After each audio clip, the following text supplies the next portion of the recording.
Hop, allô, bonjour tout le monde. Comme j'avais dit sur le Discord, je vais faire des petites vidéos de présentation en vue de préparer du coup le début de la campagne qui sera pour janvier sans doute. On va commencer du coup par une petite vidéo assez rapide qui va présenter le settings dans lequel la campagne va se passer tout simplement. Donc voilà. Voici la carte que je dois retoucher un petit peu à l'occasion pour enlever 2-3 trucs pour le début. Mais normalement, y a rien de spoilant. Alors, on va commencer par présenter le settings. Ça se passe sur le continent d'Enros. Voilà. Les gens qui ont pu jouer aux Heroes of Might and Magic, les vieux, reconnaissent le setting puisque c'est dans lequel ça se passait. J'ai toujours adoré ce setting et je voulais l'adapter pour du tabletop RPG, ça passe super bien. Donc voilà. Settings Zenroth, donc avec plein d'éléments un petit peu nostalgiques pour les gens qui ont joué. Sinon, si vous connaissez pas, c'est pas grave et vous spoilez pas là-dessus. Ça accentuera la surprise, j'ai envie de dire. Donc, on est sur le continent d'Enros. C'est un continent de taille relativement moyenne, il doit y avoir à peu près 3000 km de l'un à l'autre. Donc c'est relativement petit, c'est pas forcément immense. Mais largement suffisant pour la campagne qu'on fait, qu'il y a beaucoup de choses à faire. Donc, le continent d'Enros, je vais vous épargner l'histoire complète du tout et tout ça. Ce qu'il faut retenir, c'est que le continent était relativement sauvage il y a encore à peu près 100-150 ans. Il a été unifié par la famille qui s'appelle par deux familles, la famille Iron Fist et la famille Griffonheart, qui ont un peu unifié les tribus barbares, hein. Ils sont arrivés sur le continent un jour, ils ont tout unifié, et il y a un semblant de civilisation, pas qu'un semblant même désormais, c'est très bien développé depuis presque 2 siècles, on va dire à peu près. Le continent du coup est peuplé principalement d'humains qui vivent principalement dans la région d'Erasia, d'elfes qui vivent dans le nord, donc dans toute la région d'Avli, et de nains qui vivent un peu planqués sous terre, par exemple dans la cité de Pierre, et qui vivaient autrefois dans la cité de Mille Chutes. Enfin, c'est la traduction du terme nain. Le continent de Vori, c'est l'équivalent d'un continent complètement arctique, donc c'est juste des petites tribus nomades qui ont un tout petit village à Voli. Mais normalement, ici, il passera pas grand chose. Le continent de Nigon, c'est des terres extrêmement inhospitalières et montagneuses. Voilà, il y a ce qu'on appelle les géomanciennes qui y vivent principalement dans les montagnes du tonnerre. Les géomanciennes, c'est des magiciennes relativement puissantes qui vivent un peu de manière séculaire dans leurs montagnes et qui font pas mal de commerce avec l'extérieur pour fournir tout ce qui est objets magiques et tout ça. Qu'est-ce qu'il faut savoir grosso modo sur le settings? C'est que, donc, il y a des petites frontières, mais les frontières principales, c'est celle d'Erasia, la région des humains. Leur capitale s'appelle Stedwick, elle est au bord de la mer. Et c'est la plus grosse capitale humaine, à peu près 50 000 personnes dedans. En haut de Stedwick, sur une montagne, se trouve le château Griffonheart, où la reine Catherine, du coup, la reine humaine, règne depuis un bon paquet d'années. Voilà. Donc capitale humaine, à peu près tout ce qu'il y a de plus classique, j'ai envie de dire. Et qui a du coup la mainmise sur à peu près tout ce qui se passe concernant les humains dans le settings. Donc ça peut être impacter ce qui se passe dans les petits villages voisins comme Tatalia et Tidewater. Enfin dans la région de Tatalia, donc Tidewater c'est la ville principale. Voilà, qui est plus une petite ville de pêcheurs et de commerçants. Voilà, ça peut être également les petits villages au nord, là, qui sont juste vraiment des tout petits villages qui vivent de la chasse et du bois. Euh, Ils ont aussi des relations établies avec donc tout le sud, donc toute la région de Bracada, qui est peuplée par exemple toujours d'humains, d'elfes. C'est une région relativement neutre qui est quand même affiliée à Erasia du coup, et qui est surtout la terre des magiciens. Puisqu'à Kalanren, il y a la grande école de magie d'Enros, et voilà, tous les aspirants magiciens viennent là-bas pour y étudier. Voilà. Céleste, on en parlera un petit peu plus tard. Après aussi, Erasia est pas mal influente sur tout ce qu'on appelle les terres contestées, et ça on va en parler juste après. Et principalement avec la petite bourgade d'Armondale, qui va être sans doute relativement importante dans la campagne. Voilà. Ils ont aussi des relations qui étaient cordiales avec les nains de la Cité de Pierre. La côte de feu est très très peu habitée. Et au fond, elle est quasiment pas habitée, c'est encore assez sauvage là-bas. Et de toute façon, la topographie des lieux, et les montagnes et les marécages qui y sont, le truc relativement inhospitalier. Voilà. Terre des gens, on en parlera après. On va parler des elfes désormais. Leur capitale, c'est Pierrepoint. Pierrepoint, on va dire Pierrepoint. Grande capitale elfique, avec assez peu de bâtisses à l'extérieur, mais ils ont un immense château qui s'appelle le château Navan, où quasiment toute la population habite. Voilà, l'extérieur c'est principalement le marché, et oui, tout ce qui est vente, service et tout ça. Sinon l'intégralité de la ville est contenue dans le château. Donc c'est des elfes, ils sont gérés du coup par leur roi. Et ils ont du coup la mainmise sur ce qu'on appelle la région de la forêt de Tular, qui est ici du coup. Voilà. Et ils ont aussi la mainmise sur Avli, qui est une terre montagneuse et forestière qui s'étend jusqu'au nord. Voilà. Des plaines, des montagnes, des forêts, des choses comme ça. Et leur deuxième grande ville s'appelle Spaward, donc tout au nord, qui est une petite bourgade portuaire qui sert principalement au commerce et tout ça. Voilà, c'était la présentation globale de la région. On va aussi parler désormais de la Terre des Géants. En fait, toute cette frontière rouge ici, c'est des pics montagneux qui s'étendent à perte de vue en altitude et que quasiment rien ni personne n'est capable de franchir. Du coup, on sait que ces terres existent, on a été capable de les cartographier. Pareil, il y a d'immenses falaises là qui empêchent d'y accoster. Et surtout, c'est constamment dans la brume et dans la fumée, puisqu'il y a un immense volcan ici qui émet des nuages de cendres à perte de vue. Même depuis Pierrepoint, on peut voir le nuage de cendres. Donc cette zone est constamment embrumée. Les rares personnes qui prétendent avoir eu projet d'y aller n'en sont, pour ainsi dire, jamais revenus. Donc personne ne sait vraiment ce qu'il y a, mais ça s'appelle Terre des Géants, puisqu'apparemment les légendes racontent qu'il y aurait des créatures relativement grandes, imposantes et dangereuses là-bas. Voilà, donc une zone relativement inexplorée. Idem pour toute cette partie de Nigon qui est totalement sauvage et peuplée de créatures pas forcément très recommandables. Comme je disais, c'est une zone qui est encore assez sauvage, il y a beaucoup de bestioles sauvages dans les forêts et tout ça. Par exemple, vers Nigon, il y a des rocs, il y a des hydres dans les forêts. Il y a même des minotaures, des choses comme ça. Donc c'est pas très très hospitalier. Il y a un endroit par exemple qui est peuplé de griffons. Où est-ce que c'est là? Ça s'appelle la falaise des griffons. Donc des centaines et des centaines de griffons sauvages qui règnent en maître dans la zone. Donc voilà, faut s'attendre à beaucoup de bestioles un peu sympathiques.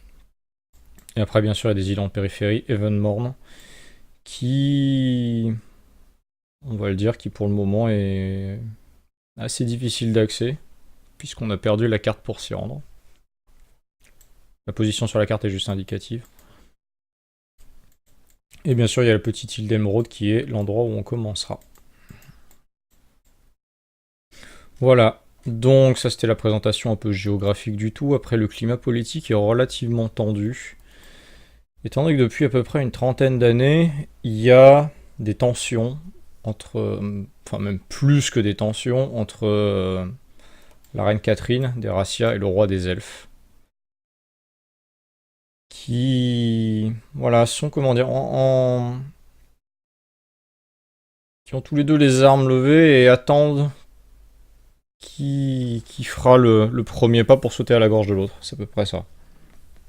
Des tensions assez difficiles à expliquer que je spoilerai pas pour le moment. Et voilà, il faut vraiment considérer ça comme deux gamins qui s'aiment pas et qui attendent le moins de prétexte pour se faire des crasses. C'est à peu près comme ça qu'on peut le présenter.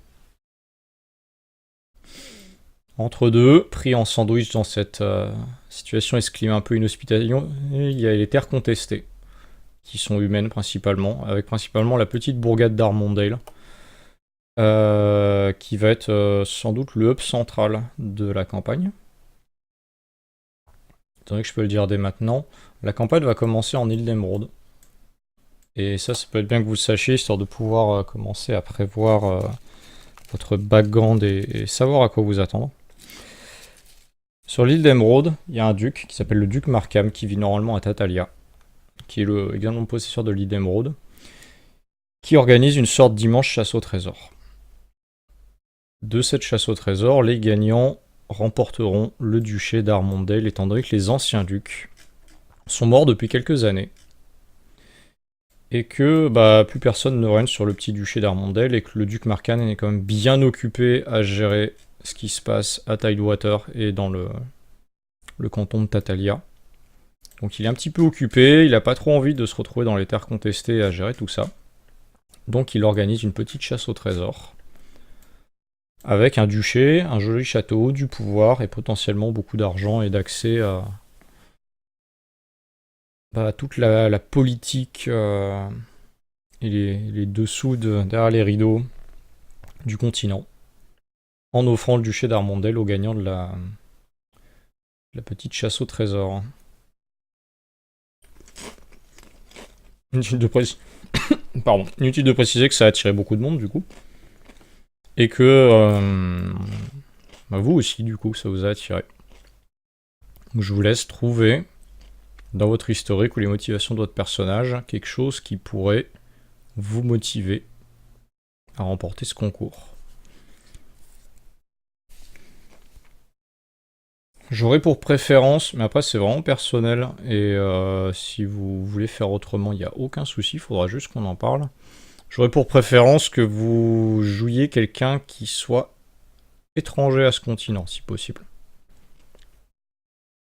Qui arrive sur cette île, qui a entendu parler de ce concours de loin, et qui s'est rendu sur l'île pour faire ce concours. Voilà, je peux difficilement spoiler pourquoi. Après, si vous souhaitez jouer un local, il n'y a aucun souci. Il n'y a aucun souci. Mais on en parlera en MP. Mais il n'y a pas de souci. Si ça vous donnera du coup accès potentiellement à déjà quelques PNJ que vous connaissez. Et à quelques connaissances de la région.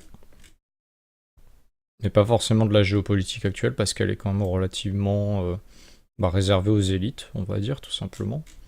Mais voilà, si vous souhaitez, je ne sais pas, être originaire de Spaward, par exemple, il n'y a aucun souci. Avoir de la famille là-bas ou je ne sais quoi, il n'y a aucun souci. On peut faire un petit peu l'inventaire des endroits, des points d'intérêt de la région. On peut commencer par parler de Milchut, qui était une ancienne capitale naine.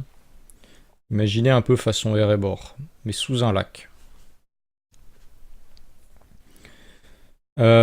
Cette cité naine a été perdue lors d'une bataille, dont quasiment personne n'a la trace. Et le fort est désormais laissé à l'abandon et semble gardé par d'étranges créatures. Et de toute façon, pour accéder à cet endroit-là, il y a toute la plaine de vent là qui est blindée de vouivres et autres créatures peu recommandables, donc c'est quand même une zone complètement abandonnée depuis un sacré paquet d'années. Et voilà. Il paraîtrait que quand on s'en approche trop, on se prend des tirs de baliste à la figure. Donc ça a dissuadé pour le moment beaucoup de gens de tenter d'y rentrer. On peut parler également de toute la partie de Deja. C'est un désert. C'est un désert et c'est connu comme étant la capitale de la nécromancie dans la région. C'est des ondis, hein. C'est des ondis. Mais c'est peuplé par des gobelins et autres tribus nomades qui vivent dans les déserts de Deija. C'est des terres très très hospitalières, très arides, avec des harpies dans les falaises par exemple. D'aucuns prétendraient qu'il y a des fois des morts vivants qui se baladent la nuit. Et à ce qui paraît, quelque part dans Deija se trouverait l'entrée de la capitale des nécromanciens qui s'appelle la Fosse. Et ça, c'est des ondis. Armondel, on en a parlé. Éofol, donc c'est toutes les terres sauvages qui sont à moitié couvertes de cendres à cause du volcan. Imaginez un peu la pluie de cendres de Morrowind, ce genre de choses, qui couvre toute la zone, peut-être comme ça, ouais, à peu près. On va dire que tout ça, c'est à peu près couvert de cendres et de brume volcanique. Donc c'est pas très hospitalier là. Autre point intéressant, c'est la cité de pierre. C'est la dernière cité naine encore connue, qui a plus ou moins coupé tout contact avec l'extérieur. Et à ce qui paraît, dans les collines du sommeil, s'est viré un étrange mal qui a fait pourrir la terre, qui a tué les plantes, et qui a forcé les quelques habitants des collines du sommeil à se réfugier dans la cité de pierre. Je spoil pas trop, je vous le tease juste. On parlait de l'école de magie de Bracada tout à l'heure. L'école de magie de Bracada est en contact direct avec Céleste, une ville apparemment perchée dans les nuages, gérée par un certain Gavin Magnus qui serait le plus puissant archimage du continent. Que très très peu d'élus ont vu. Très très peu. Qui aurait pour réputation par exemple d'être le conseiller de la reine Catherine en temps d'extrême urgence. Mais pareil, Céleste, on a entendu que ça existait. Certains magiciens prétendent y avoir accès ou savoir y aller. Mais le commun des mortels, pour le commun du mortel, c'est une simple légende. Voilà. On a parlé de l'île d'Evermorn, dont on a perdu la carte et qui est constamment perdue dans la brume, d'où l'importance de cette carte pour s'y rendre. Du coup, ça fait à peu près 60 ans que personne n'y a jamais mis les pieds. Autrement dire que l'endroit est complètement abandonné. Voilà, et après il y a plein de petits donjons, villages et autres petites aventures sympathiques là-dedans. Mais la campagne se passerait dans un setting comme ça, sur le bord de la guerre, sur le fil du rasoir, avant de sombrer dans la guerre, donc de fortes tensions, forte influence politique. Et si vous avez envie de mettre un peu les mains dans un petit peu de politique, mais surtout beaucoup de mystère, ben voilà, vous êtes les bienvenus. Donc voilà, c'était la présentation du settings, principalement peuplé du coup par des humains, des elfes, des nains, quelques gobelins, et il y a d'autres races étrangères, mais très peu. Ils sont pas forcément très accueillants des étrangers. Bon, comme n'importe quel pégu du Moyen-Âge en fait. Voilà, c'était la petite vidéo de présentation pour ça. On se retrouve pour les autres vidéos un petit peu plus tard.